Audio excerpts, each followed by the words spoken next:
Dieu nous parle. Chaque jour, Charles et Carole vous présentent la leçon de l'école du sabbat.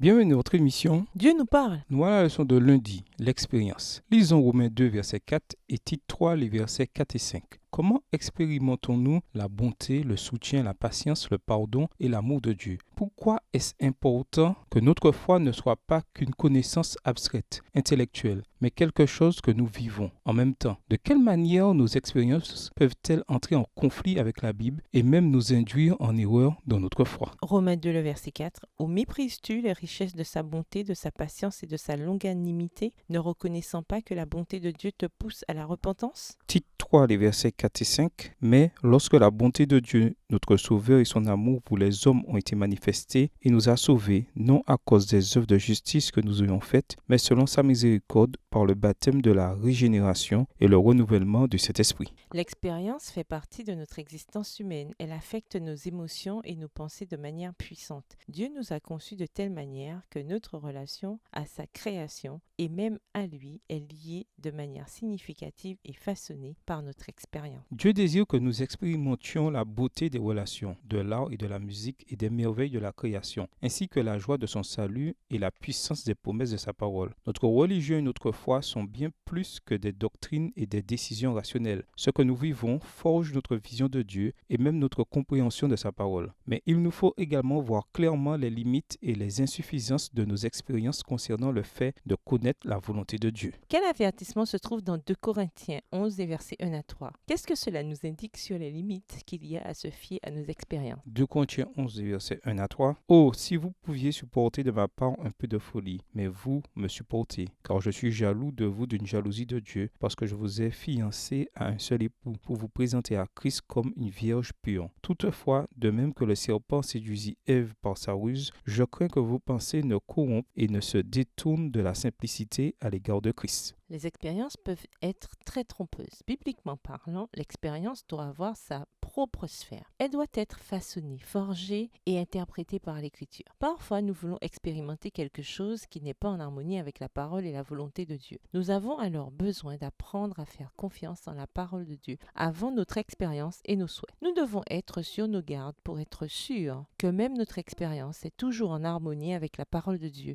et ne contredit pas l'enseignement limpide de la Bible. Une foi dans laquelle l'amour pour Dieu et l'amour pour le prochain, voir Marc 12 et versets 28 à 31, sont les commandements principaux est, de toute évidence, une foi dans laquelle l'expérience est importante. En même temps, pourquoi est-il crucial de toujours mettre notre expérience à l'épreuve de la parole de Dieu? Marc 12, les versets 28 à 31. Un des scribes qui les avait entendus discuter, sachant que Jésus avait bien répondu aux Sadducéens, s'approcha et lui demanda « Quel est le premier de tous les commandements ?» Jésus répondit « Voici le premier. Écoute Israël, le Seigneur notre Dieu est l'unique Seigneur. Et tu aimeras le Seigneur ton Dieu de tout ton cœur, de toute ton âme, de toute ta pensée et de toute ta force. Voici le second. Tu aimeras ton prochain comme toi-même. Il n'y a pas d'autre commandement plus grand que celui-là. » Au revoir. Et à demain si Dieu veut.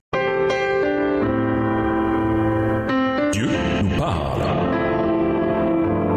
Chaque jour, Charles et Carole vous présentent la leçon de l'école du sabbat.